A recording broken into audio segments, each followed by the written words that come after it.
नमस्कार दोस्तों, मैं जयप्रकाश राय आपका हार्दिक स्वागत करता हूं। आज हम डिस्कस कर रहे हैं RPC second grade 2022 paper solution. कुछ शॉर्ट ट्रिक्स अप्लाई करेंगे, देखेंगे एग्जाम स्ट्रेटेजी क्या होनी चाहिए। तो स्टार्ट करते हैं फर्स्ट क्वेश्चन से। If G and G dash are centroid of triangle ABC and A dash B dash C dash respectively, then A dash B dash plus C dash is equal to. तो हमें क्या दे रखा है? एक triangle दे रखा है। Triangle दे रखा है तो हमने एक ट्राइंगल बना दिया और इस ट्राइंगल में हमने क्या कर दिया, इस ट्राइंगल को अपनी तरफ से कह दिया एबीसी और इसका एक सेंट्रोइड ले लिया और वो सेंट्रोइड लगभग यहाँ पे है। तो हम एक रिलेशन रिजल्ट काम में लेंगे कि ओ जी इक्वल टू होता है ओ जी वेक्टर बराबर O A vector plus O B vector plus O C vector upon 3, ऐसा होता है। तो O A vector plus O B vector plus O C vector बराबर कितना होगा? ओ ए वेक्टर, ठीक है, O A vector plus O B vector plus O C vector, इन तीनों का जो सम है वो कितना होगा? 3 इंटू ओ जी। सिमिलरली आप क्या लिख सकते हो? ओ ए डैश डैश से रिप्लेस करोगे, यहाँ पे बी की जगह बी डैश का मिलोगे, यहाँ पे सी की जगह सी डैश का मिलोगे, तो 3 ओ जी डैश, ये दूसरी इक्वेशन होगी। और अब क्वेश्चन से स्टार्ट करते हैं। क्वेश्चन में क्या दे रखा है? क्वेश्चन में दे रखा है A dash vector, B dash vector, C dash vector. इसको हमें क्या करना है? सोल्व करना है। तो इसको हम लिखेंगे कितना? O dash vector minus O A vector, ठीक है, plus O B dash minus O B vector, ठीक है, और O C dash minus O C dash minus O C vector, ठीक है। यहाँ पे हमारे जो डैश वाले कंटेंट वो एक साथ हो जाएगा और उसकी वैल्यू यहाँ से हम क्या लिख सकते हैं? 3 इंटू ओ जी डैश माइनस, ऐसे ही जो माइनस के जितने भी टर्म्स हों उनसे माइनस कॉमन ले लेंगे और फिर बचेगा O A vector O B vector plus O C vector, इसलिए हम लिख सकते हैं 3 ओ ई वेक्टर। और 3 कॉमन लेने के बाद में क्या बचेगा? ओ जी डैश माइनस ओ जी, और ओ जी डैश माइनस ओ जी को क्या लिख सकते हैं? 3 ये इंटू ये 3 जी जी डैश वेक्टर, इस टाइप से आप लिख सकते हो। तो 3 जी जी डैश वेक्टर इसका क्या हो गया? करेक्ट ऑप्शन हो गया। तो ये ऐसा क्वेश्चन है जिसको आप इजी वे में सोल्व कर सकते हो, थोड़ा सा अप्रोच के बारे में पता है तो। नेक्स्ट क्वेश्चन क्या कहता है? दो रेखाओं की दिक् हो जाए, the direction cosines of two lines are given by L plus M plus N equals to 0 and 2LM plus 2NL minus MN equals to 0, ठीक है। ये एक अच्छा क्वेश्चन है और जब क्वेश्चन अगर एग्जाम में आ चुका होता है तो उसको दोबारा अगर देते हैं तो मैंने देखा है कि बच्चे मोस्टली डायरेक्ट टिक मार कर देते हैं। जैसे देते हैं तो ये 60 डिग्री याद रहेगा। अब पता नहीं इतनी याददाश्त कहाँ से लाते हैं, क्या खाते हैं। तो लेकिन अगर बार बार अगर अपन याद रखते हैं तो हो सकता है अगर 100 क्वेश्चन का याद रखें तो एक आधा क्वेश्चन का तो ढंग से याद रहता ही है। दूसरा ये है कि आप, मेरी स्ट्रेटेजी ऐसी कभी नहीं रही कि मैं रट के जाता हूँ या मेरे को इतना याद भी नहीं रहता। मेरी स्ट्रेटेजी ये रहती है कि अगर ये 2 मिनट का क्वेश्चन है तो एग्जाम में क्या अप्रोच लगा के हम इसको थोड़ा फास्ट कर सकते हैं, ठीक है। क्योंकि रटने वाला मैंने ट्राई करके देखा है कि इस टाइप से रिजल्ट तो मेरे याद नहीं रहते, ठीक है। हो सकता है कि प्रीवियस क्वेश्चन हो उनके रिजल्ट बार बार सामने आते हैं तो याद रह जाते हैं। तो यहाँ हम क्या देखना चाह रहे हैं? हम यहाँ देखना चाह रहे हैं कि ये इस इक्वेशन की विशेषता क्या है। इस इक्वेशन में आप एल और एम को आपस में चेंज कर दो, एम और एन को आपस में चेंज कर दो और एल और एन को आपस में चेंज कर दो। इंटरचेंज करने पर कोई रिजल्ट पे इफेक्ट नहीं पड़ता, तो इंटरचेंज करने पर कोई इफेक्ट नहीं पड़ता। यहाँ अगर हम और देखें इसको तो इसमें 2l कॉमन लेने के बाद एम प्लस एन है minus M N equal to 0। तो यहाँ एम और एन को आपस में इंटरचेंज करने पर फर्क नहीं पड़ा, यहाँ भी नहीं फर्क पड़ रहा। तो ऑल ओवर दोनों इक्वेशन में बात करें तो आप क्या कर सकते हो? एम और एन को आपस में क्या कर सकते हो? इंटरचेंज कर सकते हो। एल को नहीं कर सकते, एल को इसमें तो कर सकते हैं लेकिन इसमें नहीं कर सकते। तो ऑल ओवर हम बात करें दोनों क्वेश्चन में तो इनको, तो इसलिए हम एक ऐसा रिजल्ट लिखना चाह रहे हैं जिसमें एक रिजल्ट लिख लेंगे, दूसरा फिर इनको आपस में चेंज करके डायरेक्ट लिख देंगे और एग्जाम में कैसे फास्ट कर सकते हैं। दूसरा एक जनरल मेथड तो है ही बुक में।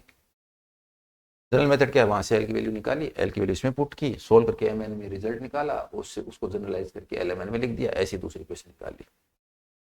तो उससे आपको ट्राई करना है। मैं क्या अप्रोच रखता हूँ उसको मैं थोड़ा सा और डिस्कस कर लेता हूँ।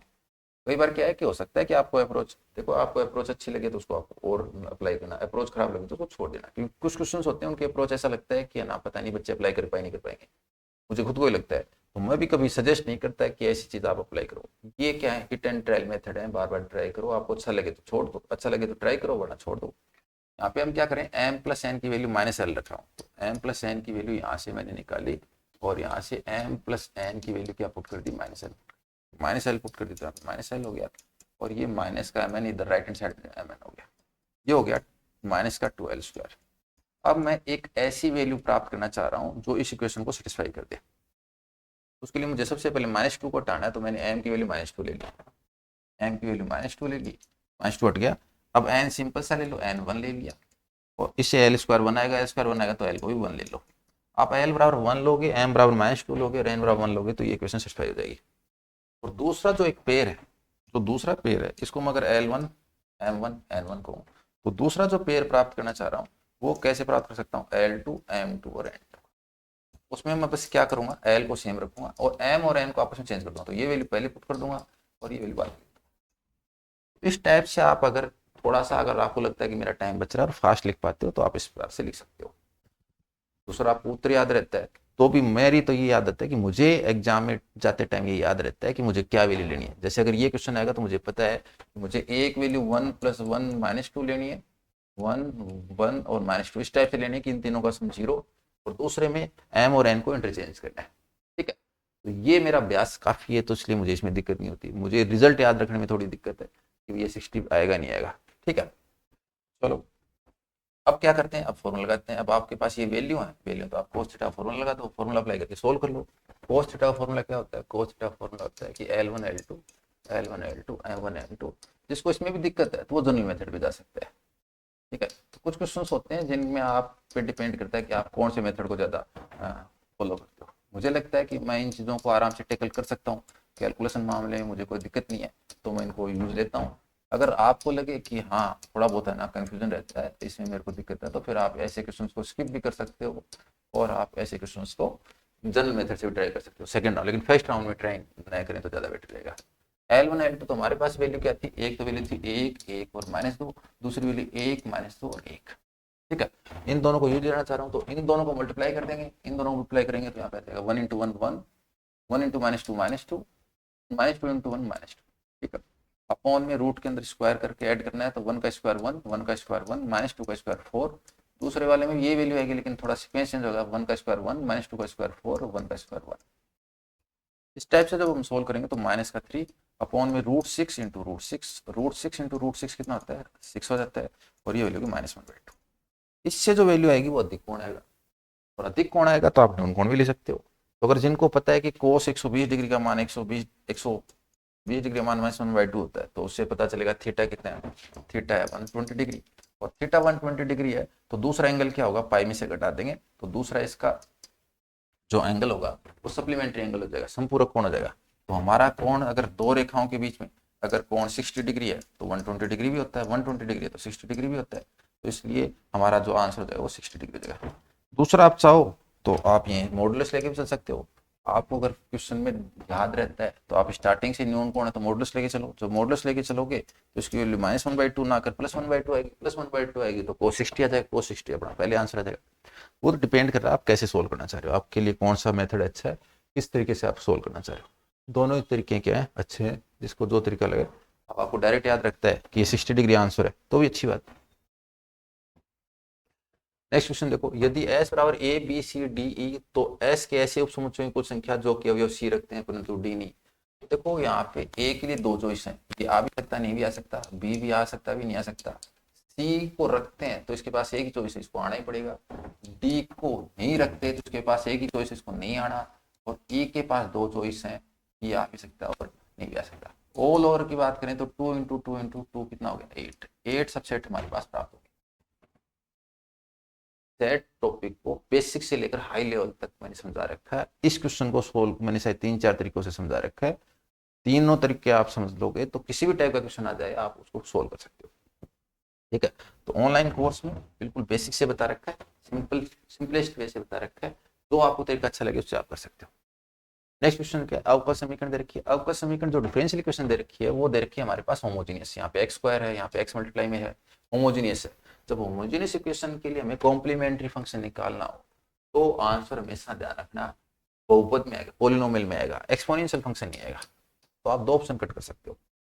और आपको पता है कि अगर कॉम्प्लीमेंट्री फंक्शन है राइट हैंड साइड को अगर जीरो करने के बाद में इसको सेटिस्फाई करता है, यानी अगर कॉम्प्लीमेंट्री फंक्शन का कोई पार्ट है तो वो लेफ्ट हैंड साइड को सेटिस्फाई करेगा, लेफ्ट हैंड साइड में रखने पर जीरो आ जाएगा। अब अगर ये सेटिस्फाई कर देगा तो ये आंसर हो जाएगा, ये सेटिस्फाई नहीं करेगा तो फिर ये आंसर हो जाएगा, क्योंकि इसमें x है, इसमें 1/x है, इसमें x क्यूब माइनस का है, 1/x क्यूब है, इसमें x क्यूब प्लस का है, इसको x की पावर -3। तो मैं अगर दो ऑप्शन कट रहे हैं और इन दोनों में भी एक को चेक करने पर इजीली पता चल रहा है, तो मैं सोल्यूशन पे नहीं जाऊंगा, मैं डायरेक्ट ऑप्शन से जाऊंगा।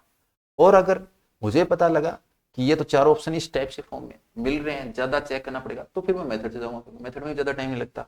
लेकिन मेथड से जब भी जाओ तो ध्यान रखो, आंसर में एक्सपोनेंशियल है तो उसको सबसे पहले काट दो, ठीक है। तो एक्सपोनेंशियल को आपने कट कर दिया। अब आप x को चेक कर लो, x यहाँ रखोगे तो 2 बार डेरिवेटिव करने पर 0 हो जाएगा, यहाँ पे x को एक बार डेरिवेटिव डिफरेंस करोगे तो 1 आ जाएगा।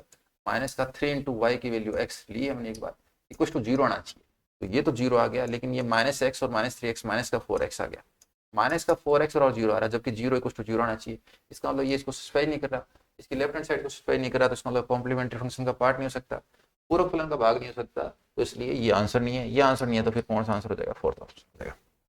अब हो गया नियम, तो फोर्थ चेक करेंगे, तो फोर्थ में 1/x चेक करना है, तो थोड़ा सा ध्यान रखना, जिसका डेफिनेशन बहुत अच्छा है उसको ट्राई करना है। जिस x को आप चेक कर सकते हो, तो आपका होमवर्क है, x को आप इसमें रख के देख लेना, आपको सोल्व हो जाएगा। अभी कर देता हूँ, मेरे करने से पहले एक बार आप चेक कर लेना कि x को यहाँ रखोगे तो 2 बार डिफरेंस करोगे, तो 2 बार डिफरेंस करो तो x के ऊपर 3x² का और करोगे तो 6x, यहाँ पे एक बार डिफरेंस करोगे तो 3x², यहाँ पे y की वैल्यू पढ़ोगे तो माइनस का 3x²। सोल्व करने पर क्या 0 आ रहा है, तो आप देखोगे यहाँ पे 6x² है, यहाँ पे 6x³ है, 6x³ है, -3x³ है, x³ भी रखना है, तो यहाँ पे भी -3x³ है, और इसकी वैल्यू क्या है, ये कैंसिल करने पर 0 आ रहा है, इसको आप रख रहे हो तो 0 आ रहा है। ऐसे 1/x को रखो तो भी 0 आएगा, x की पावर -3 को रखो तो 0 नहीं आएगा। ये दोनों पार्ट सेटिस्फाई करने हैं, इसलिए आंसर कौन सा हो गया? फोर्थ हो गया।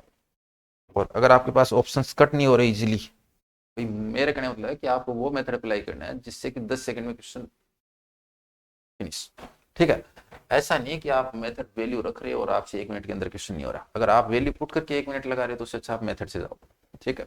ये क्वेश्चन इसको लेक्चर में आज का रिपीट हो चुका है, तो आरपीएससी में हर पेपर में 2 से 4 क्वेश्चन रिपीट होते हैं, तो जो प्रीवियस क्वेश्चन पे बहुत ज्यादा फोकस करते हैं तो उनके लिए बढ़िया बात है, उनको आपको 2 से 4 क्वेश्चन आपको पक्के मिलेंगे एग्जाम में, ठीक है। इसलिए कभी भी प्रीवियस क्वेश्चन को इतना टारगेट मत करो। कई लोग तो इस प्रीवियस क्वेश्चन का डिलीट हुआ क्वेश्चन उसको भी नहीं छोड़ते, उसके लिए भी कहते हैं कि ये क्वेश्चन मेरे को सोल्व करके बताओ, ये बताओ कैसे होगा कैसे नहीं होगा, जैसे लगता है कि ये डिलीट वाला क्वेश्चन ही बचा आरपीएससी वालों के पास दोबारा देने के लिए, ठीक है। तो फोकस किस पे होना चाहिए? फोकस होना चाहिए आपके कॉन्सेप्ट क्लियर करने पर, इस पे नहीं कि आप जो भी क्वेश्चन है डिलीट है जो भी, उस पर ज्यादा आप टारगेट, ठीक है। मेरे को जो क्वेश्चन पसंद नहीं आया, चाहे कितनी बार याद करो, पढ़ते ही नहीं, ठीक है। अगर ये लग गया कि ये क्वेश्चन ना एग्जाम ने दे दिया और है ना काम का नहीं है, सिलेबस का नहीं है, मन नहीं पड़ता, ठीक है। क्योंकि मुझे पता है कि अगर ये आउट ऑफ सिलेबस की चीजों को अपन फोकस करने लगे तो कॉन्सेप्ट थोड़ी क्लियर कर रही, आपने को माइंड शार्प करना है, दिमाग में कचरा थोड़ी बढ़ना है। नेक्स्ट क्वेश्चन देखो, इफ p इक्वल्स टू, अब ये तो फेमस रिजल्ट है, अगर याद मेरे हिसाब से याद रहता है बच्चों को, लेकिन फिर भी हम सोल्व कर लेते हैं। 11 इसका आंसर आएगा। तो आपको पहले भी मैंने बताया था पेपर सॉल्यूशन में 8+3 आता है, 8-3 मत कर देना, 8-3 करने पर 5 आ जाता है, तो 5 ही % रहेगा। 11 इसका आंसर आता है। कैसे करेंगे? यहाँ p क्या दे रखा है? p is the adjoint of matrix A, यानी p क्या दे रखा है? एडजॉइंट ऑफ ए दे रखा है। एडजॉइंट ऑफ ए क्या दे रखा है? वो दे रखा है 1 अल्फा 3 1 3 3 2 4 4, और ये साइन कर रहा है, ये मैट्रिक्स है। एडजॉइंट क्या होता है? मैट्रिक्स है। सोल्व करने के लिए डिटरमिनेंट में बदलना पड़ेगा, तो लेफ्ट हैंड साइड में डिटरमिनेंट लेंगे, लेफ्ट साइड में डिटरमिनेंट लेंगे तो इधर भी साइन चेंज हो जाएगा। इस टाइप से लिखना पड़ेगा 1 1 2 अल्फा 3 4 और 3 3 4। सोल्व करेंगे, ठीक है। अब एडजॉइंट ए का जो डिटरमिनेंट है, एडजॉइंट ए का जो डिटरमिनेंट है वो क्या होता है? वो डिटरमिनेंट ऑफ ए की पावर n-1 होता है, लेकिन हमारे n की वैल्यू n क्रॉस n होता तो n-1 आता, 3 क्रॉस 3 के तो 3-1 आ जाएगा, 3-1 आ जाएगा। तो उसको मैं यहाँ डायरेक्ट लिख देता हूँ, ये जो वैल्यू है वो डिटरमिनेंट ऑफ ए 3-1 यानी 2 आएगा। राइट हैंड साइड है, इसको सोल्व करना है। सोल्व करने के लिए मैं क्या बताना चाह रहा हूँ? ऑपरेशन लगाना चाह रहा हूँ। ऑपरेशन कौन सा लगाऊंगा? मैं कहूँगा अगर आपको ऑपरेशन लगा के, वैसे आप सारणिक सरल भी कर सकते हैं, हार्ड, लेकिन देखो जो चीज है ना जिसका आप जितना ज्यादा यूज लोगे वो उतनी ज्यादा आपको हेल्प करेगी। आप जितना ऑपरेशन से बचोगे उतना आपको लगेगा ऑपरेशन का डर लगेगा, जितना आप ऑपरेशन का यूज लोगे आपको लगेगा कि बहुत यूजफुल चीजें हैं, ठीक है। तो यहाँ हम क्या करें, यहाँ इसमें ये शक्ल मिलती है, ये शक्ल मिलती है, तो मेरा पहला टारगेट है कि R2 रो में, R1 रो में से R2 रो सब्ट्रैक्ट कर दो। और आप अगर और ज्यादा, एक ऑपरेशन तो पक्का लगाना चाहिए, अगर आप और ज्यादा बिलीव करते हो तो R3 में भी क्या कर दो, R3 में भी R2 को सब्ट्रैक्ट कर दो। तो अगर आप इस टाइप से इस क्वेश्चन को सोल्व करोगे तो यहाँ अगर इसको सब्ट्रैक्ट करो तो 0 आ जाएगा, 0, ये अल्फा माइनस 3 और यहाँ पे 0। और यहाँ इसको सोल्व करोगे, R3 में से R2 सब्ट्रैक्ट करोगे तो 1 1 1 और ये एज इट इज रह जाएगा 1 3 3। इस टाइप से इसमें कन्वर्ट हो गया। ठीक है, ये मैंने इसलिए वो सब्ट्रैक्ट किया कि एक एक एक्स्ट्रा है तो इसको आप सब्ट्रैक्ट कर दो, नहीं करोगे तो भी कोई फर्क नहीं पड़ेगा, ज़्यादा डिफरेंस वाली बात नहीं है। ठीक है, सोल्व करेंगे तो यहाँ पे डिटरमिनेंट ऑफ ए है, ए की जो डिटरमिनेंट की वैल्यू 4 है, 4 का स्क्वायर 16 हो जाएगा। यहाँ इसको सोल्व करेंगे तो 0 से स्टार्ट करेंगे तो प्लस माइनस, ये माइनस बहुत इंपॉर्टेंट, इस माइनस को अगर छोड़ दिया ना तो क्वेश्चन गड़बड़ हो जाएगा। इस क्वेश्चन में मुझे सबसे ज्यादा इस माइनस की फिक्र रहती है। माइनस अल्फा माइनस 3, इसको सोल्व करेंगे तो 1 इंटू 1 1 माइनस 3, सोल्व किया तो कितना हो गया 16 इक्वल टू -2 और ये -2 को माइनस मल्टीप्लाई किया तो 2 इंटू अल्फा माइनस 3, और आप इसको देख रहे हो तो 2 से कैंसिल हो जाएगा, 2 से कैंसिल हो जाएगा तो 8 equal to alpha minus 3, this implies alpha equal to 8 plus 3, alpha equal to, अपना आंसर हो जाएगा। नेक्स्ट क्वेश्चन देखो, function f(x) equal to sine 5x upon 3 plus cos 3x upon 7 plus tan 2x upon 7 का आवर्तकाल है, इसका जो time period है वो कितना होगा? तो देखो साइन x का जो टाइम पीरियड होता है वो होता है 2 पाई, और साइन को अगर x को किसी कांस्टेंट से मल्टीप्लाई करोगे तो जो टाइम पीरियड है वो 2 पाई अपॉन k हो जाएगा, और k पॉजिटिव होना चाहिए, पॉजिटिव नहीं है तो मॉडुलस भी लगाना पड़ेगा। तो ये मानते हो कि पॉजिटिव है इसलिए मॉडुलस नहीं लिखूं तो भी चलेगा, बाकी ये अगर नेगेटिव होता तो मॉडुलस करना पड़ेगा, टाइम पीरियड नेगेटिव कभी नहीं आएगा। तो इसका जब हम टाइम पीरियड लिखेंगे तो क्या करना पड़ेगा, अगर 3 फंक्शन है तो आपको एलसीएम लेना पड़ेगा। पहले वाले का टाइम पीरियड लिखो, पहले वाले का टाइम पीरियड कितना है 2 पाई अपॉन, इसका जो भी कोएफिशिएंट उससे डिवाइड कर दो, तो मैं 5/3 से डिवाइड कर रहा हूँ, आप चाहो तो 3/5 से सीधा मल्टीप्लाई करके 6 पाई अपॉन 5 ले सकते हो, लेकिन एक बार मैंने समझाने के लिए एक स्टेप बढ़ा देता हूँ। यहाँ पे हम लिखेंगे तो 2 पाई अपॉन, कोस का टाइम पीरियड भी 2 पाई होता है तो 2 पाई अपॉन, यहाँ पे किसे डिवाइड करोगे आप, यहाँ पे 3/7 से डिवाइड करोगे। लेकिन इसका जो टाइम पीरियड होता है ना, इसका आवर्तकाल होता है वो 10x का जो आवर्तकाल होता है वो होता है पाई, 10x का जो टाइम पीरियड पाई होता है, कोटेक्स का पाई होता है, साइन कोस सेक और कोसेक इन चारों का 2 पाई होता है। उसका जब आप टाइम पीरियड के देखो तो पाई अपॉन और यहाँ पे 2/7 से आप क्या करोगे डिवाइड करोगे। इसको थोड़ा मैं सिंपलेस्ट फॉर्म में लिख देता हूँ तो 6 पाई अपॉन 5 यहाँ पे 14 पाई अपॉन 3 यहाँ पे 7 पाई अपॉन 2। ठीक है, जब ऐसे एलसीएम लेते हैं तो तभी ले पाएंगे जब तीनों इरेशनल नंबर हो या तीनों रेशनल नंबर हो, जैसे ये पाई है इसमें पाई है इसमें पाई है तो तीनों इरेशनल नंबर है, तीनों अपरिमेय संख्या है तो एलसीएम ले पाएंगे। 2 अपरिमेय होती और 1 परिमेय होती तो एलसीएम एग्जिस्ट नहीं करता, टाइम पीरियड एग्जिस्ट नहीं करता। ठीक है, तो यहाँ लेकिन तीनों में पाई है इसलिए एलसीएम ले पाएंगे। एलसीएम लेने का भी क्या तरीका है, अगर ऐसे रेशनल फॉर्म में, अगर परिमेय रूप में p/q फॉर्म में है तो आपको जो न्यूमरेटर में जो भी अंश में है उनका तो एलसीएम ले लो, 6 पाई 14 पाई और 7 पाई। ठीक है, और जो आपके हर में डिनोमिनेटर में है उसका एचसीएफ ले लो, एचसीएफ लेंगे कितना जाएगा 5,3,2। क्लियर है, जब एलसीएम लेंगे तो कितना होगा, ये इसकी टेबल में आता है 7 पाई 8 14 पाई, तो जो टेबल में आता है ना बड़ी वाली वैल्यू उसको ले लो, इस छोटी वाली को एक बार छोड़ दो, तो 14 पाई और 6 पाई में 2 पाई तो कॉमन आ रहा है, 2 पाई तो कॉमन ले लिया, उसके बाद इसमें 3 बचेगा इसमें 7 बचेगा, तो आपका जो एलसीएम हो जाएगा वो 2 पाई इंटू 3 इंटू 7। यहाँ पे एचसीएफ लोगे तो 5 और 3 और 2 तीनों ही क्या है अभाज्य संख्या है। ठीक है, उनमें कुछ कॉमन नहीं आएगा, कुछ कॉमन नहीं आएगा तो बना देगा प्राइम नंबर से। इसको आप मल्टीप्लाई कर पाओगे तो 21 गुण 2 42, 42 पाई को 1 से डिवाइड करोगे कुछ फर्क नहीं पड़ेगा, आंसर होगा 42 पाई। सिंपल कॉन्सेप्ट है, थोड़ा बस ध्यान भी जरूर रखना है। ये कह रहा है कि वक्र से परिबद्ध क्षेत्र का क्षेत्रफल कितना है, हमारे पास जो ये बाउंडेड दे रखा है और ये क्या दे रखा है x बराबर a cos qt, y बराबर b sin qt, इस टाइप से दे रखा है, area bounded by the curve. ठीक है, तो मोस्टली बच्चों को तो इसका रिजल्ट याद है, मैं भी याद करवाता हूँ कि ये जो फेमस इक्वेशन है इसका जो आप एरिया लिखोगे तो 3 पाई ab अपॉन 8। ठीक है, 3 पाई ab अपॉन 8 आएगा। तो जिनको इंटीग्रल कैलकुलस में जो ये क्षेत्रफल है, क्वाड्रेचर है, वॉल्यूम का टॉपिक है, आयतन का है, रेक्टिफिकेशन है, चापकलन का है, मोस्टली बच्चे रिजल्ट याद रखे जाते हैं। तो अगर आपको याद रहता तो अच्छी बात है, नहीं याद रहता तो थोड़ा सा प्रयास करना, एक बार स्टार्ट कर रहे हो तो मेथड भी आना चाहिए। मेथड क्यों आना चाहिए, कई बार आंसर इस फॉर्म में दे रखा है, अगर टीचर एग्जाम में थोड़ा बहुत घुमाना चाहेगा तो उसको नहीं देखकर 2 स्टेप पहले वाली चीज पूछेगा कि ये क्या आएगा, तो वहां जिन जिन ने आंसर याद रखा है कि वो कहेंगे कि काश 2 स्टेप और आगे बढ़ के आंसर दे देता तो ठीक रहता। ठीक है, तो वहां दिक्कत आती है, वहां वो बच्चे फायदे में रहते हैं जिनको सारा बेसिक भी आता है और है ना शॉर्टकट भी आता है। ठीक है, यहाँ पे एरिया की बात करें तो यहाँ दोनों इक्वेशन है वो किसमें, पैरामीट्रिक फॉर्म में। तो ऐसी टाइप की क्वेश्चन है वो पैरामीट्रिक फॉर्म में ज़्यादा बढ़िया लगती है। ये क्वेश्चन ऐसे भी आ सकता है कि x अपॉन ए की raise to power 2/3 plus y upon B raise to power 2/3 equals to 1, ऐसा कह सकते हैं। अगर ये आता है तो भी इसको आप सोल्व कर सकते हो, इस मेथड से भी सोल्व कर सकते हो और पैरामीट्रिक में चेंज करके भी सोल्व कर सकते हो। करना क्या है, एरिया निकालते हैं तो एरिया किस पार्ट का निकालना, तो पहले इसका डायग्राम देखना पड़ेगा। डायग्राम पहले से पता होना चाहिए वरना इक्वेशन सोल्व ही नहीं होगा। तो ये है आपका इसका डायग्राम। डायग्राम में क्या होता है, यहाँ जब x की वैल्यू a पुट करोगे यहाँ पे इस लाइन पे x की वैल्यू a होगी और y की वैल्यू 0 होगी। इस y एक्स पे क्या होगा, x की वैल्यू 0 होगी और y की वैल्यू b होगी। ठीक है, तो हम जो एरिया लिखेंगे वो ये एरिया ज्ञात करेंगे और उसको ये चारों पार्ट एक जैसे हैं, तो हम जो एरिया लिखेंगे वो 4 इंटू और फर्स्ट क्वाड्रेंट में जो एरिया उसका आता है हाँ, एरिया इन फर्स्ट क्वाड्रेंट, प्रथम चतुर्थांश में जो भी आपका जो एरिया है उसको हम 4 से मल्टीप्लाई करेंगे।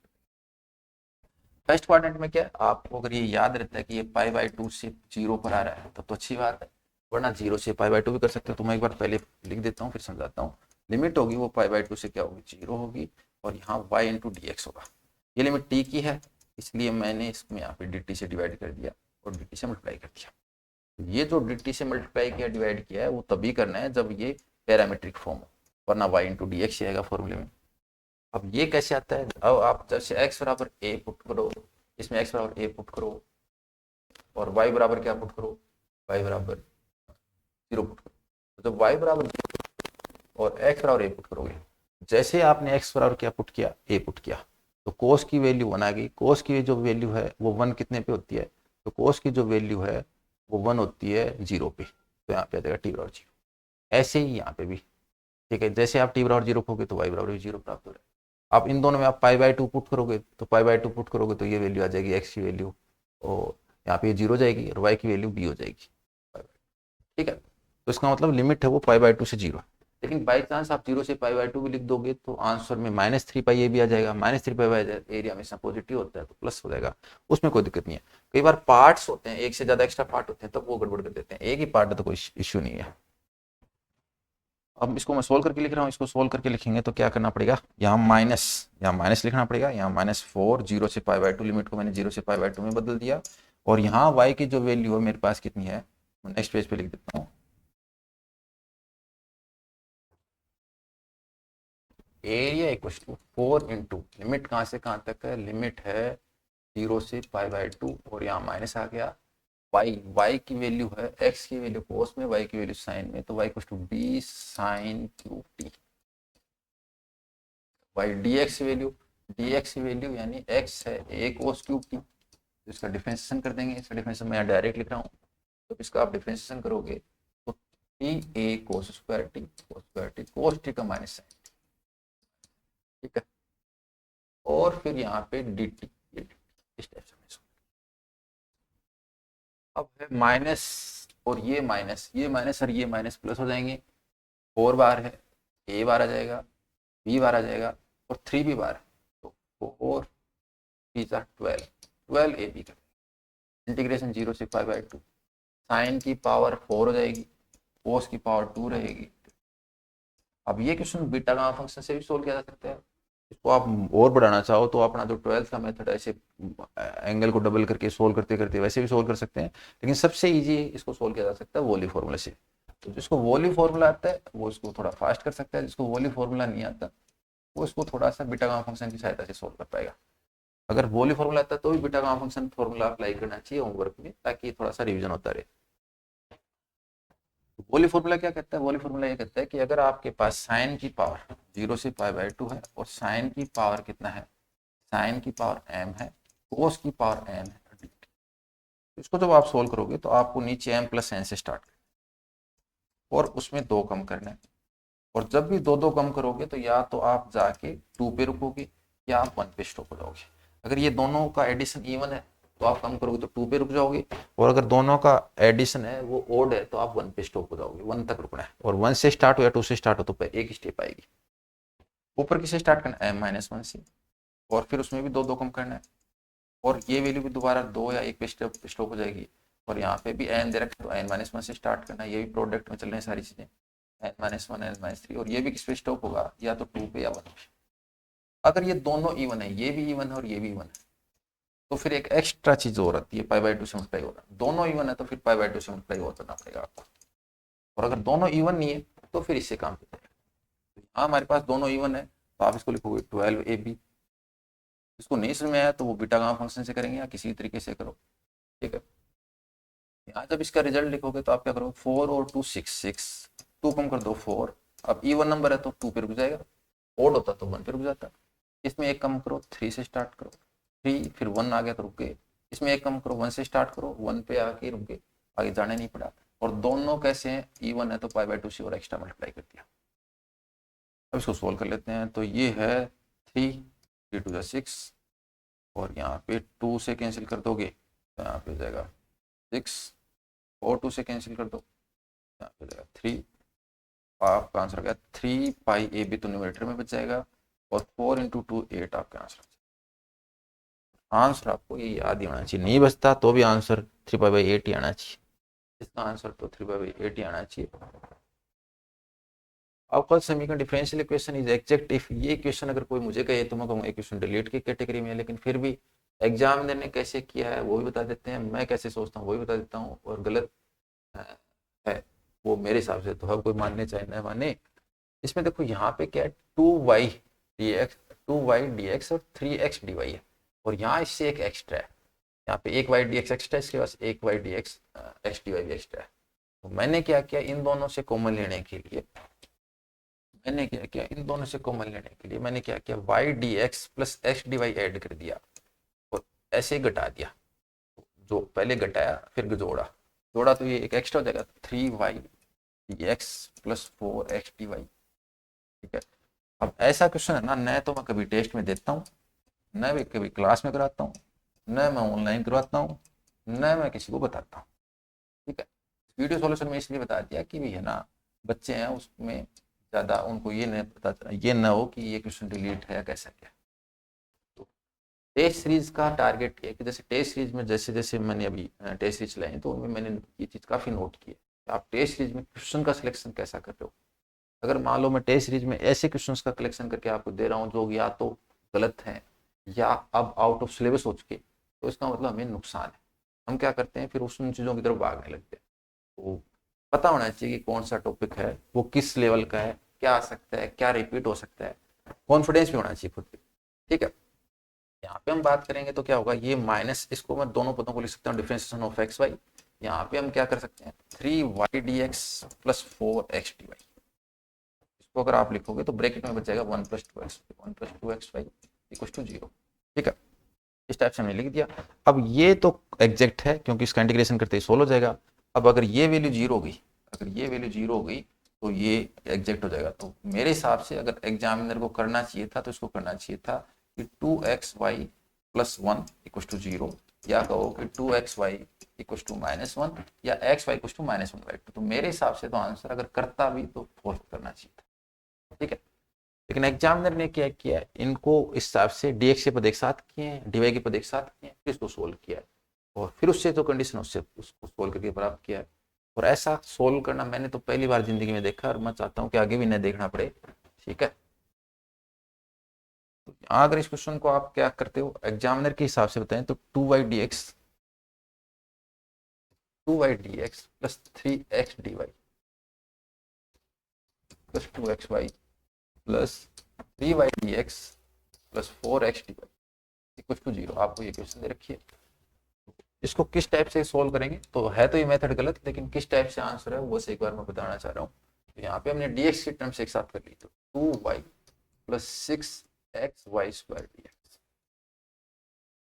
प्लस इनको भी अगर एक साथ लिखा तो कितना हो गया, dy की टर्म्स एक साथ करो तो कितना जगह 3x plus 8x² y dy = 0। इस टाइप से हमने लिख दिया। अब ये m है और ये m, तो मैंने क्या निकाला, del M upon del Y और del N over del X को बराबर एग्जैक्ट के लिए del M upon del Y करेंगे तो कितना देगा 2, यहाँ पे कितना देगा 12x वाई। यहाँ अगर इसको सोल्व करेंगे तो यहाँ कितना देगा 0, ये एक्स है, एक्स है, एक्स तो यहाँ 3 हो जाएगा, 3 प्लस इसको जब एक्स के रिस्पेक्ट में करोगे तो कितना देगा 16xy। इसको सोल्व किया तो कितना हो गया, यहाँ जाएगा माइनस का 1, यहाँ पे जाएगा 4xy और सॉल्यूशन आ गया xy कुछ टू माइनस का 1/4। तो आरपीएस ने इस टाइप से सोल्व करके मानना है, xy की वैल्यू हम सोल्व करके ले सकते हैं, वो थोड़ा सा गलत है, ये पॉसिबल नहीं है, इसलिए मेरे हिसाब से क्वेश्चन डिलीट होना चाहिए था। सेकंड लास्ट क्वेश्चन देखो, W बराबर दे रखा है z-1/z+1 और सर्कल दे रखा है x² + y² = 1। तो निम्न में से कौन सी सरल रेखा प्रतिच्छेद करती है? ठीक है, तो यहाँ इस क्वेश्चन को सोल्व करने के काफी तरीके हैं। आप इसका रियल और इमेजिनरी पार्ट अलग करके सोल्व कर सकते हो, आप इससे z सोल्व करके मॉडुलस लेके सोल्व कर सकते हो, काफी तरीके हैं। हम सिर्फ कोई भी एक मेथड डिस्कस कर लेते हैं। तो क्वेश्चन क्या दे रखा है, W बराबर z-1/z+1। W की वैल्यू क्या रख दी, x + i y -1/, यहाँ पे x + i y + 1। ठीक है, इसको हमने क्या कर दिया, इसमें रियल पार्ट अलग कर दिया, इमेजिनरी पार्ट अलग कर दिया, और इसमें हमने क्या कर दिया, रियल पार्ट अलग कर दिया और इमेजिनरी पार्ट अलग कर दिया। ठीक है, अब इस इक्वेशन को सोल्व करना है। तो मैं इस इक्वेशन में सोल्व करने के लिए एक रिजल्ट लिख रहा हूँ, डायरेक्ट उसको काम में लूंगा।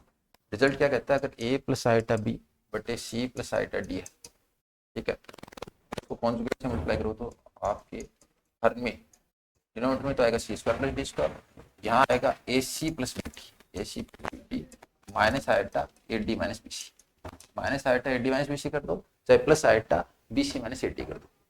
वो रिजल्ट मैं यहाँ पे डायरेक्ट काम में लेना चाह रहा हूँ। तो वो रिजल्ट से मैं क्या लिख रहा हूँ, यहाँ पे इन दोनों को मल्टीप्लाई करूंगा तो x - 1 × x + 1, y × y से y² लिख दूंगा।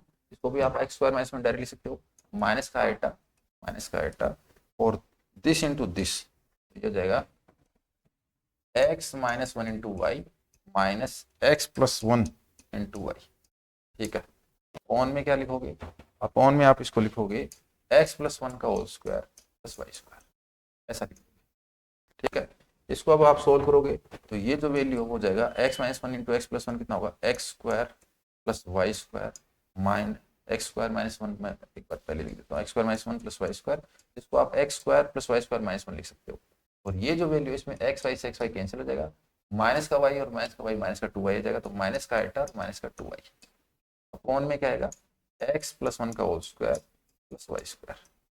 और अब यहाँ पे अगर आप x² + y² बराबर 1 यूज में लोगे तो इसकी जो वैल्यू वो 0 हो जाएगी। तो इसकी वैल्यू 0 हो गई, इसका मतलब रियल पार्ट 0 हो गया, रियल पार्ट 0 हो गया, तो इसको लिख दोगे +2 आयटा y अपॉन में जो क्वांटिटी सेम x + 1 का होल स्क्वायर + y², ऐसा अपॉन में एज इट इज लिख दो। तो इससे क्या पता चला, हमारा W क्या है, W है u + आयटा v।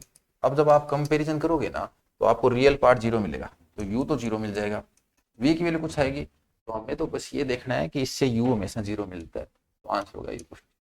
v न तो 0 मिलता है और ये इनमें से कोई रिलेशन भी नहीं मिलता, u 0 है तो बना u 0 की जगह आपको ये भी दे सकते हैं, जैसे x बराबर 0 होता है तो yx बोलते हैं, ऐसे u बराबर 0 की जगह इसको क्या बोल सकते हैं, vx भी बोल सकते हैं, vx भी बोल सकते हैं। ठीक है, इस टाइप से।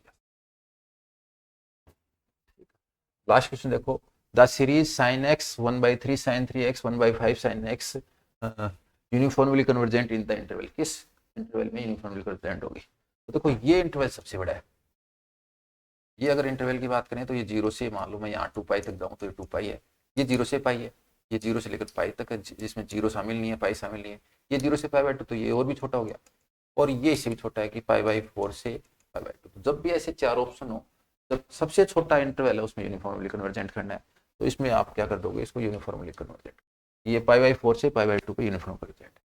दिक्कत कहाँ करता है, ये 0 पे दिक्कत करता है, पाई पे दिक्कत करता है। तो जिसमें 0 आ गया, 0 आ गया तो दिक्कत है, 0 के नेबरहुड आ गया तो भी दिक्कत है। ठीक है, तो यहाँ इस ऑप्शन में जिसमें 0 कंटेन करता है वो छोड़ना है, वो और या जो सबसे छोटा ऑप्शन है उसको करना है। तो ये जो सीरीज है वो 0 पे यूनिफॉर्मली कन्वर्जेंट नहीं है। तो नेक्स्ट लेक्चर में आगे क्वेश्चन